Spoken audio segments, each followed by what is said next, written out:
기도하고 말씀 생각하여 보십시다.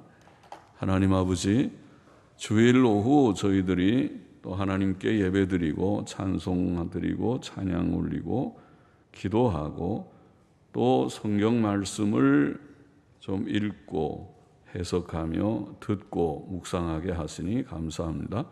부족한 종에게 하나님의 말씀을 깨닫는 은혜를 주시고 또 저희 모두들에게 은혜를 주셔서 주님의 귀한 책, 성경책, 신구약 66권의 말씀, 특별히 우리가 생각하는 모세오경의 한 부분, 민수기의 이 말씀의 뜻을 깨닫게 하여 주시고 또 거기에 담긴 진리와 교훈을 얻게 하여 주옵소서.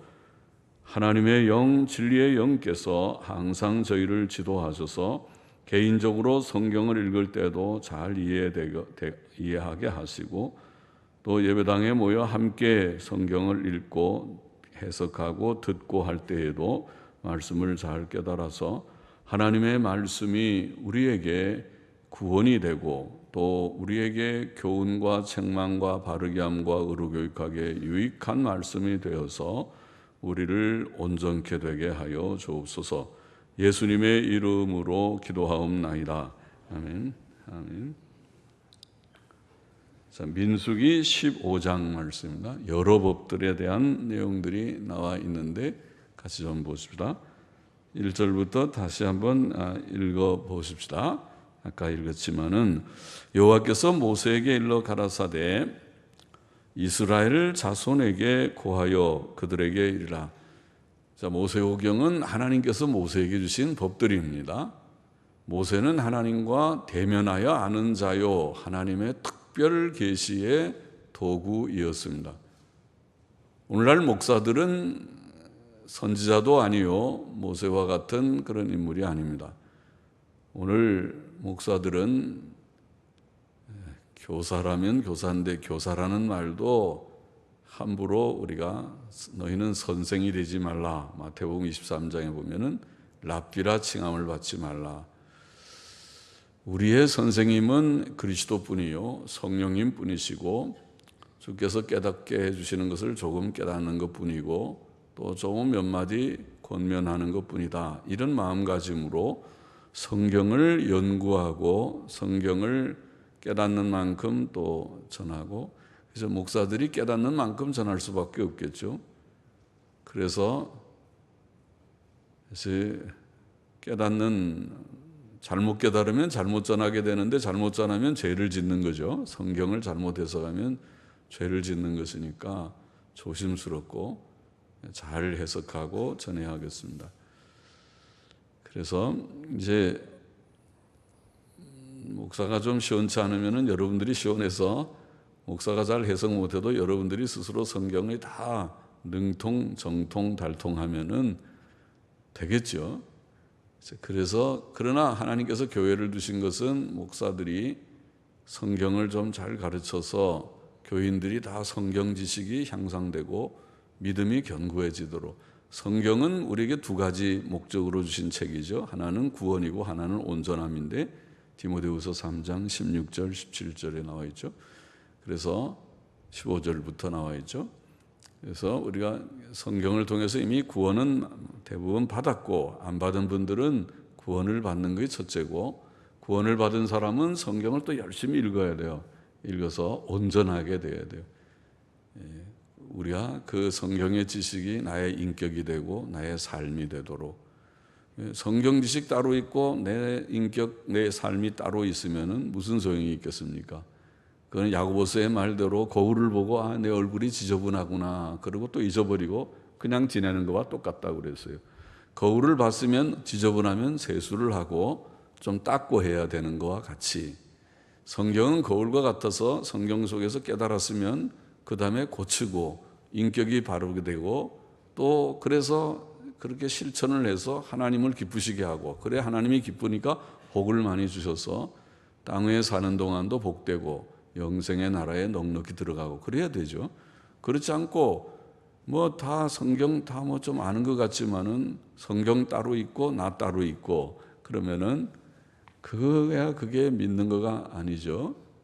그래서 그렇게 돼서는 안 되겠다는 것이죠. 하나님께서 모세를 통하여 주신 귀한 말씀을 우리가 다 깨닫게 되기를 원합니다.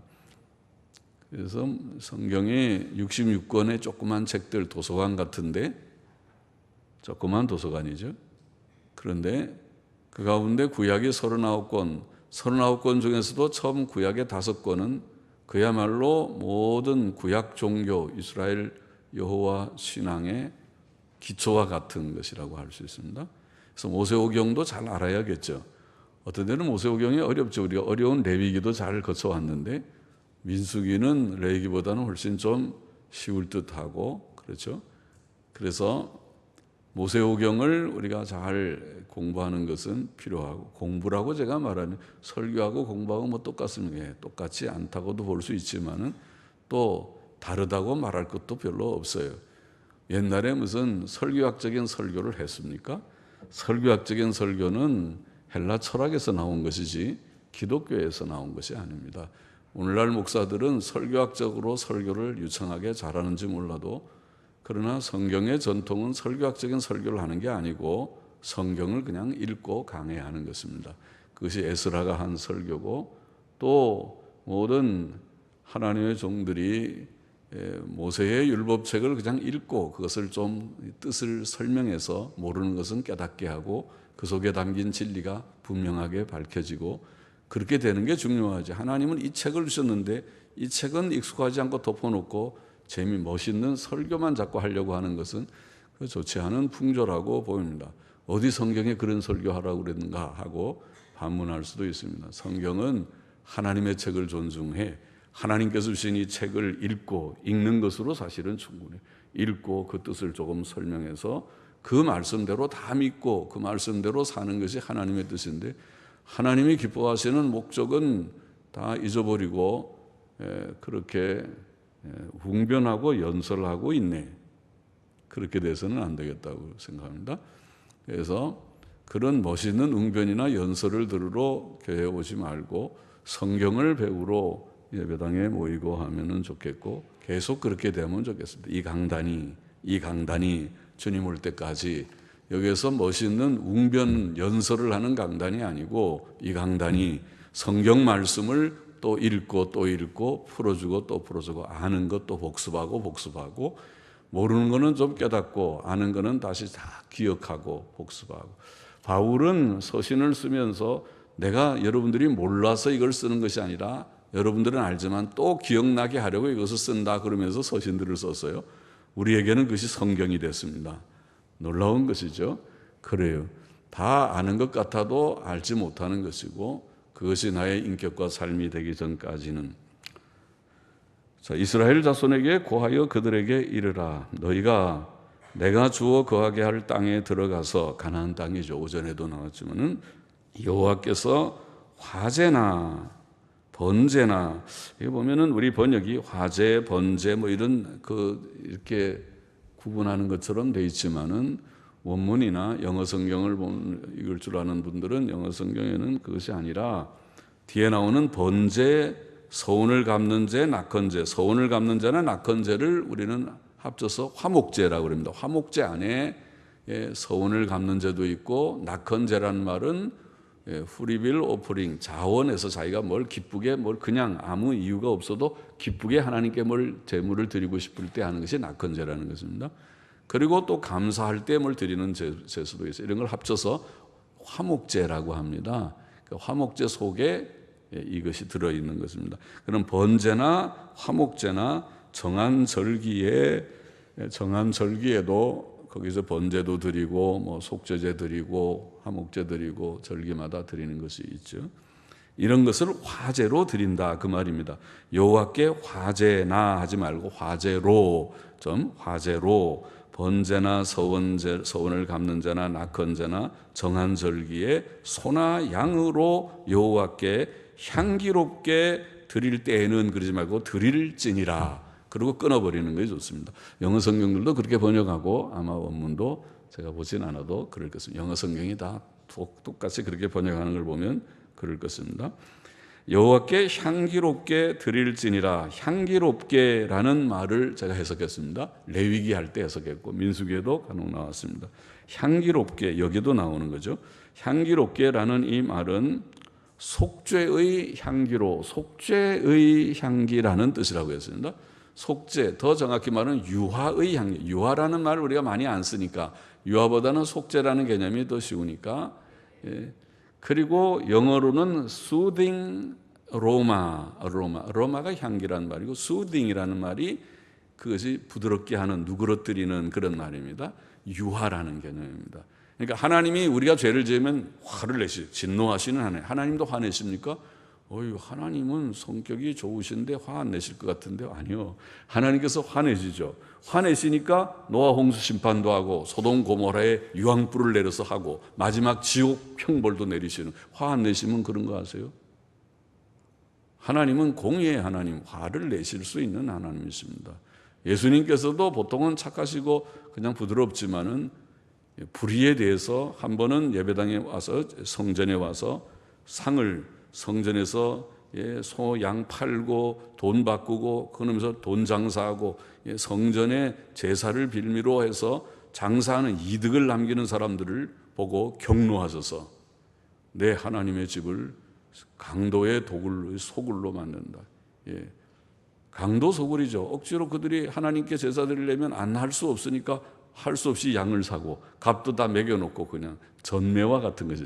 요새 전매.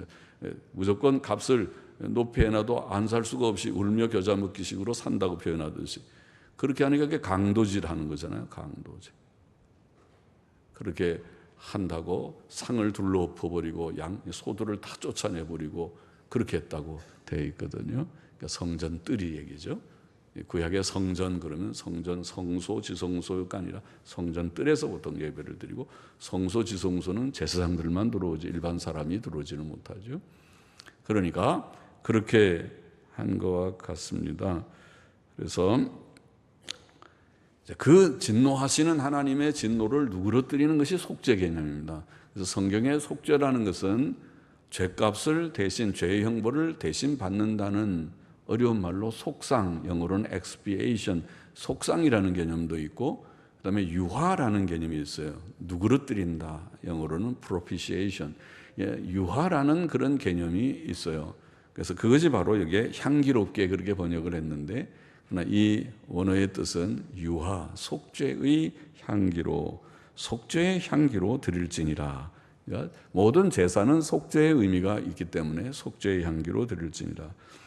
그 예물을 드리는 자는 고운 가루 에바 10분지 1에 이제 우리가 쭉 이제 전체를 보면은 지금 그 예물을 드리는 자, 우리가 이렇게 번역해 놓으면은 그게 무슨 예물의 에바 10분지 1인지 잘 몰라요. 그러지 말고 몇 줄 내려가면은 번제나 다른 제사로 드리는 제물이 어린 양이면 전제로 포도주 한 흰의 4분지 1을 예비할 것이 말하는 말이 있죠.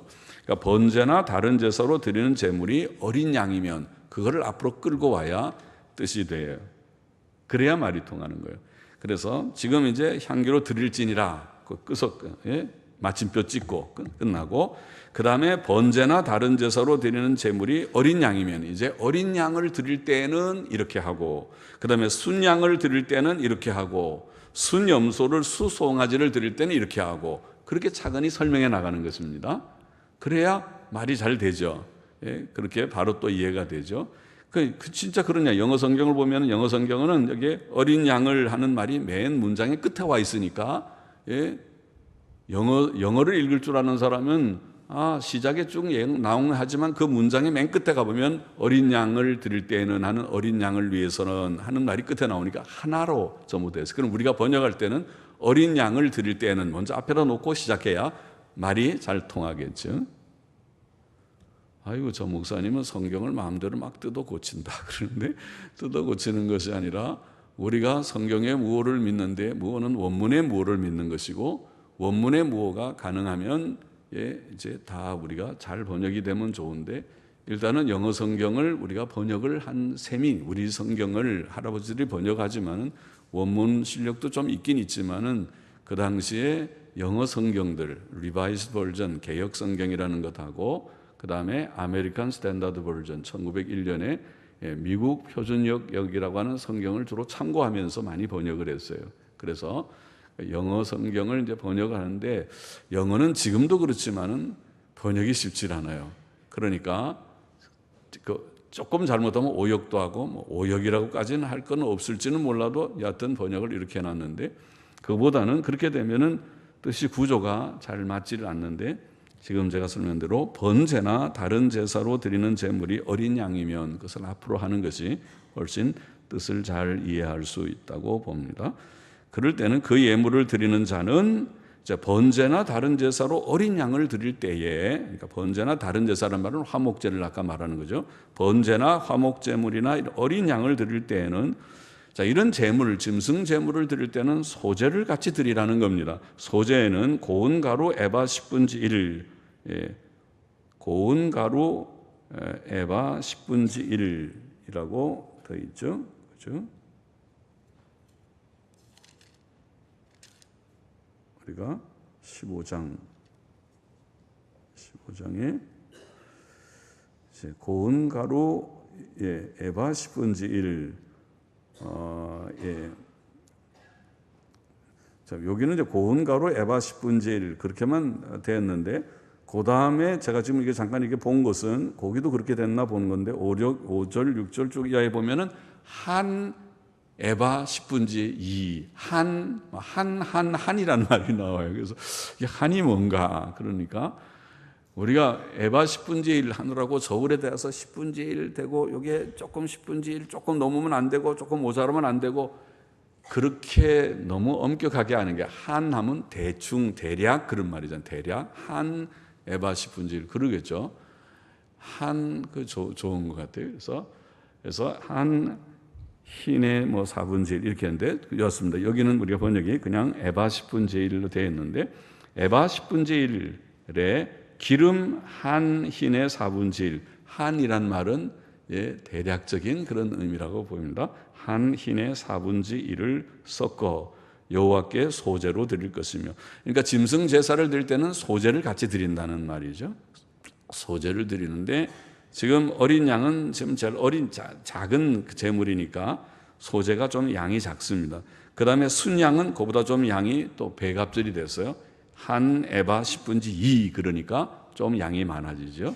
그렇게 되고 그 다음에 나중에 수송아지를 할 때는 한 에바 10분지 3 더 많아집니다. 그러니까 짐승 제물이 커지면 소제도 양이 많아지고 짐승 제물이 작으면 양이 작구나 알 수 있죠. 계속 읽어보십시다. 소제로 드릴 것이며 그 다음에 전제로 소제는 그렇게 드리고 전제라는 건 뭐냐면 영어로는 드링크 오퍼링 그럽니다. 드링크는 뭐 물 마시는 거 붓는 거 이런 게 그러니까 또 붓는 제사라고 말할 수 있습니다. 그래서 전제 붓는 제사로 포도주 한 흰의 4분지 1을 예비할 것이요. 그러니까 소제도 드리고 소제 위에 또 그 제사 위에 전제라고 하는 붓는 제사를 붓는 포도주를 붓는 그런 의식을 행하라고 되어 있습니다. 그리고 이제 어린 양이 아니고 순양이면 소제로 고운 가루 한 에바 10분지 2에 기름 한 흰의 3분지 1을 섞어 예비하고 전제로 포도주 한 흰의 3분지 1을 드려 여호와 앞에 향기롭게 할 것이요. 역시 향기롭게 한다는 말은 속죄의 향기로 속죄의 향기를 드릴 것이요. 속죄의 향기로 드릴 것이요. 이런 뜻이겠습니다. 번제로나 서원을 갚는 제로나 화목제로 송아지를 예비하여 하나님께 드릴 때는 이제 송아지를 드리는 차례입니다. 그때는 소제로 고운 가루 한 에바 10분지 3에 기름 반 흰을 섞어 그 수송아지와 함께 드리고 전제로 포도주 반 흰을 드려 점점 양이 많아졌죠. 여호와 앞에 향기로운 화제를 삼을지니라. 수송아지나 순양이나 어린 순양이나 어린 염소에는 그 마리수마다 이 위와 같이 행하되 너희 예비하는 수요를 따라 각기 수요에 맞게 하라. 이렇게 되어 있습니다. 에바라는 것은 우리가 한 에바가 22리터, 약 22리터입니다. 에바 10분의 1이면 2.2리터 정도가 되는 것입니다. 2.2리터 그러면은 우리가 큰 페트병이죠. 요새 큰 페트병이 한 2리터 정도 되나요? 조그만 페트병은 500cc짜리 0.5리터 정도 되는 것이고, 큰 페트병이 2리터쯤 아마 될 것입니다. 그 정도의 밀가루를 가지고 소재를 드리는 것이 에바 10분의 1에 해당한다고 봅니다. 그리고 흰이라고 하는 것은, 흰은 한 흰이 얼마든가, 한 흰이 4리터, 한 흰이 4리터니까 흰 4분의 1이면 1리터 정도 되는 양이라고 볼 수 있습니다. 13절 넘어가 보시죠. 자, 이제 여기 좀 설명을 하고, 구약의 짐승 제사의 규례는 1차적으로 예수 그리스도의 대속의 죽음을 상징했습니다. 즉 구약 제사의 1차적 의미는 속죄입니다. 그래서 아까 그 향기로운 뭐라고요? 향기로운, 아까 뭐라고 그랬습니까? 우리가 번역한 향기롭게 드린다 이렇게 번역을 했는데, 향기라는 말은 속죄의 향기라는 뜻이라고 제가 설명했죠. 유화의 향기 혹은 속죄의 향기라고 설명드렸습니다. 그것은 번제든 또 화목제든 소제도 그런 의미가 있다고 보입니다. 그래서 모든 제사들은 속죄의 의미가 1차적인 의미고, 부수적으로 2차적으로는 우리가 이 제사는 예수 그리스도의 그 십자가의 죽음을 상징하는 것이 근본 의미고, 그 다음에 또 우리가 주님 앞에 드리는 정성의 제사의 의미도 있어요. 그렇죠? 우리가 예배를 드리는 거나 헌금을 하는 거나 같은 의미거든요. 구약엔 제사를 드렸습니다. 그러므로 제사 속에는, 예를 들면 번제라는 것은 온전한 헌신, 주님 우리가 나의 몸과 마음을 온전히 헌신합니다. 헌신 예배, 우리 찬양대대로 헌신 예배를 드린다고 하는데, 헌신합니다라는 뜻이 있고, 화목제는 특별하다고 그러죠. 화목제는 교제의 회복. 하나님과 우리가 죄를 지으면 하나님께서 기분이 나빠요. 불쾌해서 난 너 보고 싫어, 안 쳐다보고, 우리도 죄를 지으면 하나님께 멀어져요. 괜히 눈치 보고 하나님께 갖다가 야단, 이놈 하고 야단할까 봐 하나님은 자꾸 옆으로 기껏 쳐다보고 자꾸 피해서 자꾸 딴청을 부리고 있어요. 하나님과 멀어져요. 하나님과 가까이 사는 사람들은 더 가까이, 날마다 주님하고 주님께로 가까이 나오지만, 죄를 지어 보십시오. 여러분 죄를 지으면 그다음에 슬슬 예배당 빠지려고 그러고, 예배당 와도 저 구석장에 박혀서, 죄송해요, 구석장에 박힌 분들은 죄 졌다는 분이란 뜻이 아니고, 저 가까이 오면은 겁이 나는 거예요, 괜히. 그래서 저 구석창에 들어가서 안 보이게, 어떤 사람 뒤에 가서 살짝 앉아갖고 안 보이게 숨으려고 하는 그런 어떤 성질이 생기는 거예요, 죄를 짓게 되면. 그러나 죄를 짓지 않고 주의 뜻대로 살려고 하면 그럴 것이 없잖아요. 그러니까 더 주께로 가까이, 주님께 가까이 나아가서 은혜를 사모하게 되는 것이라고 봅니다. 그래서 완전한 그 교제의 회복. 그래서 다른 제물과 달리 화목제는 제사 드리는 사람이 같이 음식을, 그 제물을 먹습니다. 다른 제사는 하나님의 음식과 같은 거예요. 제사장들에게만 돌리고, 제사 드리는 사람이 먹지 않지만 화목제는 먹는, 그것은 교제가 있어야 우리가 식사 같이 하잖아요. 서로 기분 나쁜 사람하고는 같이 식사를 안 해요. 얹힌다고 그러잖아요. 그래서 서로 친한 친구여야 같이 먹어요. 가서 떡볶이도 먹고 같이 라면도 끓여 먹고 같이 먹어요. 친구면 먹는 거지. 그러니까 친한 표시는 우선 같이 밥 한번 같이 먹자. 그러면 친한 거예요. 이거는 같이 먹자. 안 친하면 밥 먹자는 말 안 해요. 난 아직 안 친하니까 좀 이따 하자. 자꾸 이 핑계 저 핑계 돼버려요. 그런데 이제 그렇다고 아예 또 누가 핑계 대면 저 사람 나 안 친하구나 그러게 또 오해는 하지 마시고, 시간이 바빠서 그러겠죠. 서로 이제 또 친근하게 밥도 먹고 그렇게 하면 좋겠습니다. 그래서 이제 그런 부수적인 뜻이 있으니까 온전한 헌신, 또 교제의 회복, 하나님 내가 주님과 교제 회복했습니다. 주님 이제 내가 사랑하고 더 주님께로 나아갑니다.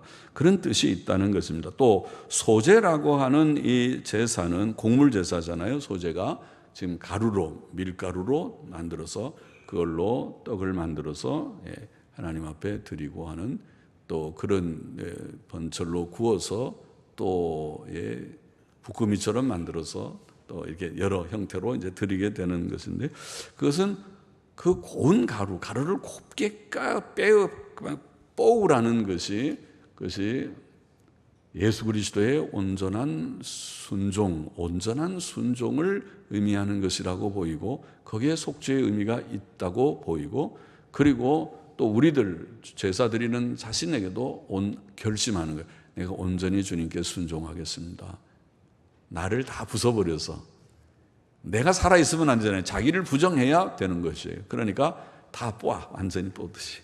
우리가 밀가루는 아니지만, 밀은 아니지만은 밀처럼 절구에다 놓고 찧어서, 혹은 요새 믹서로 갈아서, 믹서 속에 우리가 집어 들어가고 싹 갈아서 가루를 아주 곱게 만들어서, 그래가지고 하나님 앞에 빵을 만들어서 하나님께 바치듯이 내가 죽어야 돼. 자기가 부정돼야 주님을 따라가지, 자기라는 게 살아있으면, 뻣뻣하게 고기가 살아있으면 절대로 주님 따를 수가 없어요.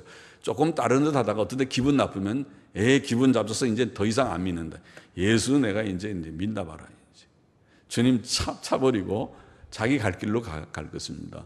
자기에 맞지 않은, 마음에 맞지 않아서 그런 거죠. 그러나 자기를 부정하는 사람은 그렇지 않죠. 자기라는 것이 꺾어져서 다 부정이 되니까 주님의 영광만을 위한다면, 주의 뜻이라면, 이것이 대의라면, 이것이 주의 영광이 되고 교회의 덕이 되고 유익이 된다면, 나는 하늘의 미랄처럼 썩어져 죽을 준비가 되었습니다. 자기를 이미 부정했습니다. 자기라는 것이 죽고 갈아져요. 온전한 순종의 의미가 담겨 있다고 보입니다. 물론 감사의 의미도 있을 것입니다. 감사의 의미도.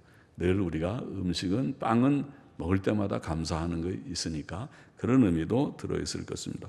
또 포도주, 전제, 포도주를 붓는 제사는 물론 포도주는 피를 상징하니까 그것도 속죄적 의미를 보입니다. 13절 보십시다. 무릇 본토 소생이 여호와께 향기로운 화제, 여기도 마찬가지로 속죄의 향기에 화제를 드릴 때에는 이 법대로 할 것이요. 그러니까 유대인들, 이스라엘 백성은 물론이고 너희 중에 우고하는 타국인이나 너희 중에 대대로 있는 자가 누구든지 여호와께 향기로운 화제고 속죄의 향기에 화제를 드릴 때는 너희 하는 대로 그도 그리할지니라. 이스라엘 백성이, 이방인들이나 똑같다. 규례가 다 그렇게 해야 된다. 회중 곧 너희나 우고하는 타국인이나 한 율례니 너희의 대대로 영원한 율례라. 너희의 어떠한 대로 타국인도 여호와 앞에 그러하리라. 너희나 너희 중에 우고하는 타국인이나 한 법도 한 규례니라. 17절 여호와께서 모세에게 일러 가라사대 이스라엘 자손에게 고하여 이르라. 너희가 나의 인도하는 땅에 들어가거든 그 땅의 양식을 먹을 때에 여호와께 거제를 드리되, 이제 양식을 먹으면 거제라는 말, 거제를 드리되 너희의 처음 익은 곡식 가루 떡을 거제로 다장마당의 거제같이 들어 드리라. 다장마당의 곡식단을 들어서 드린, 거제라는 말은 들어 드린다. 하나님 앞에 주님 이 제물을 주 앞에 드립니다 하고 드리는 걸 거제라고 합니다. 거제, 들어서 드리는 제물이다, 그런 말인데, 이것처럼 처음 익은 곡식 가루 떡을 거제로 하나님 앞에 드리라, 이렇게 되어 있습니다. 일종의 소제죠. 소제인데 거제로 하나님 앞에 들어 올려 드린다는 의미에서 거제라고 불렀습니다. 너희의 처음 익은 곡식 가루떡을 대대에 여호와께 거제로 드릴지니라. 첫 열매의 소제입니다. 22절 봅시다. 너희가 그릇 범죄하여 여호와가 모세에게 말한 이 모든 명령을 지키지 못하되, 자, 하나님께서 십계명을 주시고 모든 여기에 제사의 규례들을 다 주셨는데 이런 것들을 지키지 못하되 곧 여호와가 모세로 너희에게 명한 모든 것을 여호와가 명한 날부터 이후 너희의 대대에 지키지 못하여, 자, 이거는 다 지키라고 십계명 주시고 또 모든 지금 계명 제사도 번제든 소제든 화목제든 속죄제 속건제든 지금 이것이 화제로 드리든 전제로 부어드리든 거제로 들어서 드리든 또 요제라고 흔들어 드리는 제사로 드리든 하나님께서 규정한 대로 다 우리가 행해야 되는데 하지 못하면 죄 짓는 거잖아요. 그래서 지키지 못하여 회중이 부지 중에 그릇 범죄하였거든. 부지 중에 여기에 지금 이 22절 이하에 보면은 죄는 두 가지 종류가 있는데, 하나는 부지 중에 실수로 짓는 죄가 있고, 또 하나는 맨 끝에 보면 고의적으로 짓는 죄가 있다. 고의적으로 짓는 죄는 진짜 큰 죄죠. 그건 정말 사형에 해당하는 큰 죄고, 실수로 부지 중에 짓는 죄도 죄 씻음을 받아야 돼요. 죄 사함을 받아야지, 안 하면 죄가 되니까. 하나님의 법을 안 지키는 게 다 죄잖아요. 그래서 여기 회중이 부지 중에 그릇 범죄하였거든 온 회중은 수송아지 하나를 여호와께 향기로운 화제, 역시 속죄의 향기로 화제로라고 번역한 것은 번제라는 단어인데 화제라고 번역을 했습니다. 영어 성경들은 한결같이 burnt offering, 번제라고 다 번역을 했습니다. 화제로, 번제로 드리고 규례대로 그 소제와 전제를 드리고 순염소 하나를 속죄제로 드릴 것이라. 죄를 지었을 때 죄를 사함받는 방식을 말했습니다. 그때 이제 부지 중에 짓는 죄를 이렇게 해야 된다. 제사장이 이스라엘 자손의 온 회중을 위하여 속죄하면 그들이 사함을 얻으리니 이는 그릇 범죄함이며 또 그 그릇 범죄함을 인하여 예물 곧 화제와 소제를 여호와께 드렸음이라. 이스라엘 자손의 온 회중과 그들 중에 우가는 타국인도 사함을 얻을 것은 온 백성이 그릇 범죄하였음이니라. 만일 한 사람이 그릇 범죄하거든 1년 된 암염소로 속죄제를 드릴 것이요 제사장은 그 그릇 범죄한 사람이 그릇하여 여호와 앞에 얻은 죄를 위하여 속죄하여 그 죄를 속할지니 그리하면 사함을 얻으리라. 그러니까 죄를 지으면 반드시 이런 속죄의 그런 절차를 따라서 속죄해야 한다. 그렇게 말씀하고 있습니다. 이스라엘 자손 중 본토 소생이든지 그들 중에 우고하는 타국인이든지 무릇 그릇 범죄한 자에게 대한 법이 동일하거니와 본토 소생이든지 타국인이든지 무릇 짐짓. 자, 그 다음에 갑자기 나왔습니다. 이제까지 그릇 범죄한 것에 대해서는 이렇게 하라. 이거 다 동일하거니와 그 다음에 본토 소생이든지 타국인이든지 무릇 짐짓 무엇을 행하면, 이제까지는 그릇 행하는 실수로 그릇의 부지 중에 여러 가지로 번역된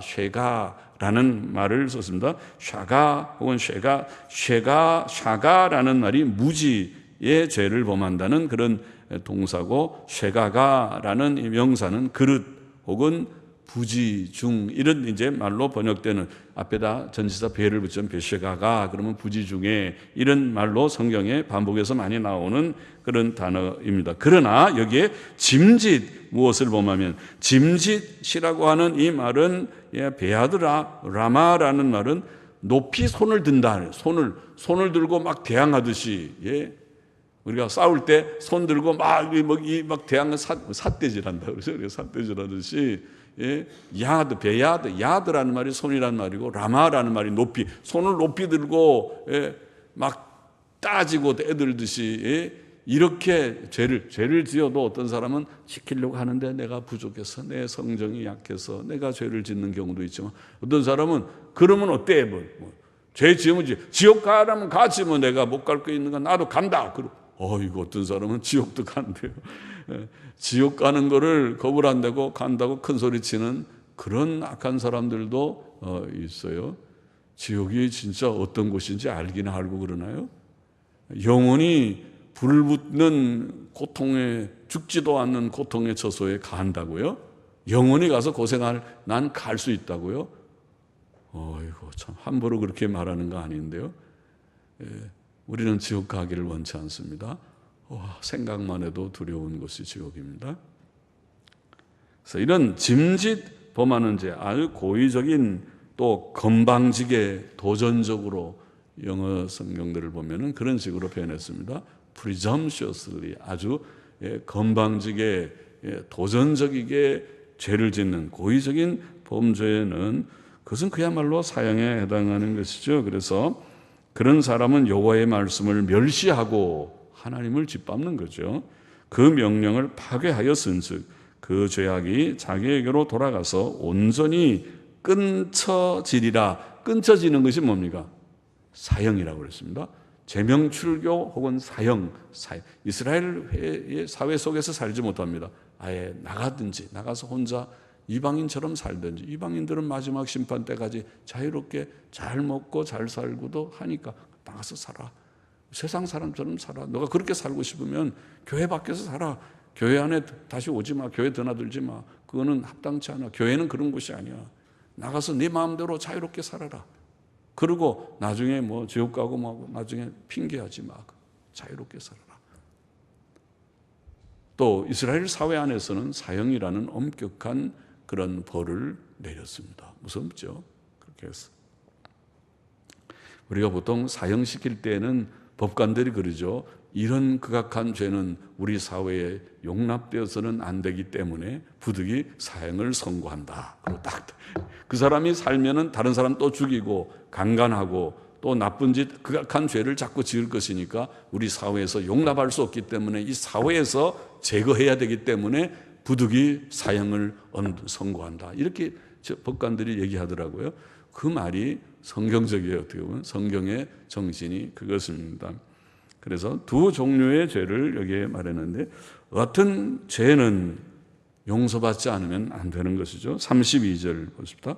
이스라엘 자손이 광야에 거할 때에 안식일에 어떤 사람이 나무하는 것을 발견한지라 그 나무하는 자를 발견한 자들이 그를 모세와 아론과 온 회중의 앞으로 끌어왔으나 어떻게 처치할지 지시하심을 받지 못한 고로 가두었더니 여호와께서 모세에게 이르시되 그 사람을 반드시 죽일지니.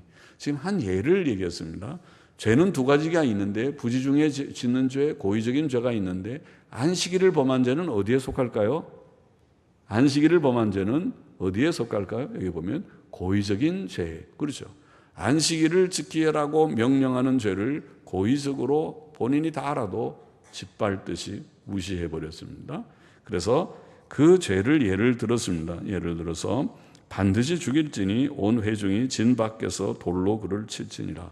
구약의 사형 제도는 무섭죠. 물론 우리가 목을 말아서 죽이든가 또 뭐 총살을 하든가 차라리 총살이 더 낫죠. 그거는 그냥 빵 해서 그냥 금방 죽고 말지만은 또 목을 매서 죽이는 것도 차라리 낫지만은 그러나 여하튼 돌로 쳐서 죽이는 것은 참 무서운 사형법이죠. 얼마나 고통스럽겠습니까? 그리고 금방 죽기나 하겠습니까? 피를 흘리고 많은 고통을 느끼면서 죽어가는 그런 사형법입니다. 돌로 쳐서 죽이라 그렇게 돼 있고 그래서 그를 여호와께서 모세에게 명하신 대로 했다 그렇게 기록되어 있습니다. 한 예입니다. 고의적인 죄와 그 죄의 징벌에 대한 예입니다. 37절 계속 보십시다. 마저 보십시다.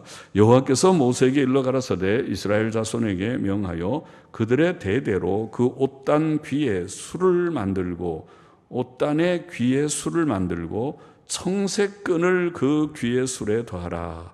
이 술은 너희로 보고 여호와의 모든 계명을 기억하여 준행하고 너희로 방종케 하는 자기의 마음과 눈의 욕심을 쫓지 않게 하기 위함이라. 그리하면 너희가 나의 모든 계명을 기억하고 준행하여 너희의 하나님 앞에 거룩하리라. 나는 너희의 하나님이 되려 하여 너희를 애굽 땅에서 인도하여 낸 여호와 너희 하나님이니라. 나는 여호와 너희 하나님이니라. 아직 제가 성경 지식이 부족해서 청색끈 이 얘기 나올 때마다 앞에서 그랬죠. 출애굽기 26장 이하의 그 성막을 만들 때도 청색, 홍색, 자색 세 가지 색깔이 나오는데 왜 청색으로 번역했는지 나는 아직도 잘 모르겠어요. 내가 이제 좀 더 공부를 더 해봐야 되겠는데 죄송해요. 나이가 이렇게 들어서 이제 아직도 모른다 그러는데 그 청색이라고 번역한 테켈렛이라고 하는 이 단어는 사전에는 분명히 옛날 권위 있는 BDB 사전에는 보라색, 또 근래의 KB의 켈로바움가르트는 사전에는 자주색, 다 빨간 계열의 색이죠. 보라색, 자주색. 그래요. 그런데 영어 성경은 한결같이 우리말대로 블루, 청색이라고 다 번역했어요. 왜 이 성경에 보라색, 자주색을 블루, 청색이라고 번역하는지 자기 마음대로 사전이 그렇게 말하고 있지 않은 색깔을 왜 이렇게 번역하는지 난 아직도 잘 모르겠는데 우선 뭐 곡절이 있겠죠. 그래 있겠는데 그러나 어떤 사전의 설명이 나는 성경의 전체의 빛에 부합한다고 보입니다. 여기에도 옷을 만들고 옷 끝에 옷 단이면 끝이 아닙니까? 옷 단의 끝에 술을 만들어서 거기에다가 청색끈을 거기에 더하라 이렇게 돼 있거든요. 청색끈을 어떻게 끼라는 말인지 어떻게 붙이라는 말인지 몰라도 청색끈을 더하라. 그런데 청색끈이 아니고 이 청색이라는 단어가 뭐라고요? 보라색 혹은 자주색 끈을 대라. 보라색, 자주색은 뭡니까? 피색깔입니다. 일종의 전부 빨강, 보라, 자주가 다 빨강 계열입니다. 사실은요. 이것은 예수 그리스도의 속죄의 피를 상징하는 의미가 있다고 보입니다. 성막제도의 성막에서 쓰는 이 새 색깔도 마찬가지고 여기에서 청색끈이라기보다는 보라색 끈 혹은 자주색 끈이라고 하는 것이 옳지 않은가 싶어요. 그것은 예수 그리스도의 대속 사역을 상징하는 의미가 있고 또 그것은 피라고 하는 것은 예수님의 대속의 피지만은 피는 사실은 죄값에 대한 죽음의 의미입니다. 사람이 죽는 것은 피를 흘리는 것입니다. 피는 생명입니다. 그래서 그 말은 무엇입니까? 옷의 끝에다가 옷단 귀에 술을 만들고 보라색 혹은 자주색 끈을 거기에다가 붙이라는 말은 하나님의 율법을 항상 기억하라. 여기 지금 설명했잖아요. 하나님의 계명을 기억하고 자기 마음과 눈의 욕심을 쫓지 말라. 네가 율법을 범하면 붉은색 안 보여? 죽어. 율법을 범하면 죽는다. 또 우리가 믿는 사람들에게는 우리는 부족한 율법을 많이 범한 죽어야 마땅한 자지만은 그리스도의 보배로운 피공로로 내가 구원받았습니다. 깨달아서 그 속죄에 대한 깨달음 각성을 가지고 또 주의 죄에 대한 죽음의 경고에 대한 말씀을 늘 기억하면서 조심하라. 깨어 있으라. 방종에 떨어지지 말라. 계명 범해도 잘만 되는 거예요. 내가 주일 범하고 내가 주의 말씀대로 안 해도 돈만 잘 벌어지고 건강하고 건강 나한테 데리고 와. 내가 건강 안 하는 자신이 있고 그런 큰 소리 하지 말라는 것입니다. 모자라 하나님께서 손을 들어서 진노하시면 어떻게 되려고 그렇게 큰 소리를 하느냐. 그것이 얼마나 오래 갈 것 같으냐. 오래 가지 않는다는 것입니다. 하나님께서 노하실까 두렵고 조심해라. 술을 하나씩 청색, 보라색, 자주색 끈을 하나씩 묶어서 조심해. 잘못하면 하나님께서 치실 수 있어. 또 우리는 다 죽어야 될 죄인인데 구원하신 것을 기억해 잊지 말아라. 그런 뜻이 있다고 보이기 때문에 그래서 파란색 아니고 보라색 자주색입니다. 자꾸 제가 얘기하고 싶은 것입니다. 왜 그렇게 했는지는 몰라도 제가 무식해서 이 말을 하는지 몰라도 아주 무식한 것은 아닌 것은 제가 가지고 있는 사전에 분명히 그것은 보라색 자주색이라고 돼 있고 그렇게 다 설명하고 있으니까 무식한 것은 아닐 것입니다. 자, 오늘 민수기 15장의 교훈 정리해 보면 첫째로 우리는 예수 그리스도의 대속을 믿는 믿음 안에 거하며 아까 제사들 제사 규례를 다 얘기했잖아요. 번제든 화목제든 소제든 속죄제 속건제는 말할 것도 없고 속죄의 의미가 다 있다. 1차적으로 예수 그리스도의 대속을 믿는 믿음 안에서 온전한 헌신, 온전한 순종과 감사 그리고 하나님과의 교제를 힘써야 한다는 것을 교훈하는 뜻이 있습니다. 제사제도라는 것은 주님 앞에 예수 믿는 속죄신앙 없으면 아무것도 없는 것이고 속죄신앙 가지고 주님께 온전히 헌신 예배를 드리는 것 이상으로 매일 헌신을 우리가 해야 된다는 말입니다. 헌신의 온전한 헌신, 온전한 순종, 감사, 주님과 교제를 주님 늘 교통하기를 원합니다. 그렇게 하기를 원합니다. 둘째, 죄는 씻음 받아야 한다. 여기 두 종류의 죄, 부지중의 죄든 고의적인 죄는 말할 것도 없고 부지중의 죄라 하더라도 씻음 받아야 된다고 했습니다. 죄는 작은 죄라도 가볍게 여기고 괜찮아. 이 정도는 요새 다 그러는데요. 이제 합정도 꽤만 이상한 교회예요. 거기는 성수일 아직도 얘기하는데 요새 끝나고 나면 다 목사님들이 모범적으로 나가서 운동장 가서 축구 경기, 친선 축구 경기 하는데 무슨 얘기하는 거냐. 오늘은 교회 문 닫고 야외로 놀러 갔다고 어느 교회는 그러는데 저 합정동 교회는 캐캐묵은 고리타분한 교회라 아직도 무슨 뭐 예배 성수주일 오전 예배 오후 예배 웃기는 교회다. 그렇게 세상 사람들이 아니 교인들이 말한다 할지라도 그들이 틀린 것이지 우리가 틀린 것이 아닌 줄 알고 교회가 속화되더라도 그것 쫓아가지 말고 우리는 작은 죄라도 죄되는 일은 멀리하고 하나님 앞에 바로 살기를 원합니다. 셋째로 안식일을 거룩하게 구별하는 것 말씀했습니다. 광야에서 안식일에 나무한 사람을 어떻게 할까요? 돌로 쳐서 죽이라. 여러분 사실 안식일이 참 중요합니다. 안식일 지키지 않으면 왜 하나님을 그렇게 안식일을 중요하게 여겼습니까? 안식일 지키지 말아 보십시오. 안식일 없으면 전에 제가 얘기했죠. 우리가 윤리의 설교 강의하면서 No Sabbath, no God. 이제 영국의 J.C. 라일인가 하는 분이 그래서 그런 말을 해서 안식일 없으면 그 다음에 하나님 없다. 안식일이 지금은 안식일을 범하면서도 내가 집에서 뭐 하지 뭐 그걸 하지. 아니 교회가 없어서 집에서 하는 거는 이해가 되지만은 하나님의 교회를 두고 안식일을 범하면서 그날 집에서 뭐 성경 보고 기도하고 개인 예배 드린 게 아니고 놀러 갔다. 안식일 날 저 게임 하는데 야구장 경기 갔다. 오늘은 어디 좀 가서 영화 한 편 봤다. 그 될 법한 일입니까 그것이? 안식일을 범하면서 안식일 없이 이제 지금 살기 시작하면은 그러면 이제 하나님 없는 대로 가는 것입니다. 그 다음에 하나님 없으면 안식일 없는 것까지는 그게 뭐 하나님 아직 믿는데 할 수 있지만 안식일 없으면 하나님 없는 대로 가고 하나님 없으면 멸망의 길로 가기 때문에 그래서 하나님께서는 딱 붙여놨어요. 안식일하고 안식일 범하면 사형. 알았어. 안식일 꼭 지켜. 그 말은 사실 하나님이 안식일 지키면 유익합니까? 우리가 유익합니까? 우리가 유익하지. 하나님 유익한 거 아니에요. 안식일 지키면 우리가 믿음이 생기고 우리가 더 하나님 사랑하게 되고 더 소망 가지게 되고 이 험한 세상에서 낭망하지 않고 살게 되고 우리 유익하지. 하나님이 무슨 뭐 우리가 더 하나님 섬긴다고 더 하나님 되고 덜 섬기면 덜 하나님 되고 그렇습니까? 하나님은 하나님 완전자예요. 하나님이 우리랑 상관없어요. 우리가 유익하지. 그러니까 우리의 유익을 위해서 딱 붙여 안식일 꼭 지켜. 범하면은 죽어. 그렇게 하신 것인 줄 믿습니다. 주일을 성수주일을 생명처럼 여기고 귀하게 여기고 믿음으로 승리하는 모두들이 되기를 바랍니다. 그리고 옷단 술에다가 뭘 붙였다고요? 파란 끈. 파란 끈이 파란이 아니라고 저는 뭐라고 해석했어요? 보라색 끈이나 자주색 끈 붙였다. 이게 그것은 계명을 기억하고 범하면 죽는다. 그러나 우리 같은 죄인을 주께서 구속하셨다. 구속의 뜻도 있어 보입니다. 기도하십시다. 주님 오늘도 민수기 15장의 말씀 좀 생각했습니다.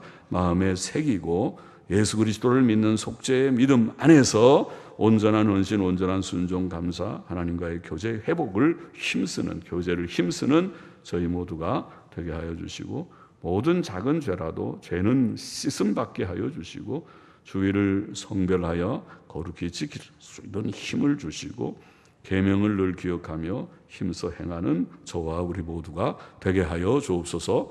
예수님의 이름으로 감사하며 기도하옵나이다. 아멘.